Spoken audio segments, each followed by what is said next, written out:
अच्छा नासिर भाई, barrier town Rawalpindi का नई खुशखबरी क्या आई है?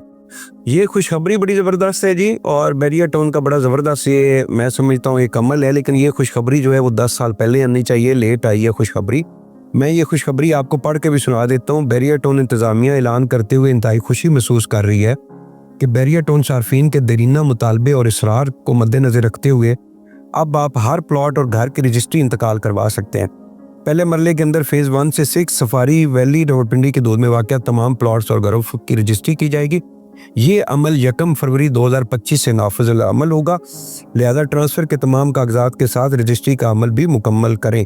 तो ये मैं समझता हूँ बहुत ज़बरदस्त ऑप्शन है जी, बहुत ज़बरदस्त खुशखबरी है। बैरियर टाउन के जो सियासी मामलात हैं उनके ऊपर हम लोग बात नहीं करेंगे मलिक रियाज साहब के, लेकिन ये जो प्रोसेस है ये लाजमी बैरियर टाउन के हर मेंबर को करना चाहिए।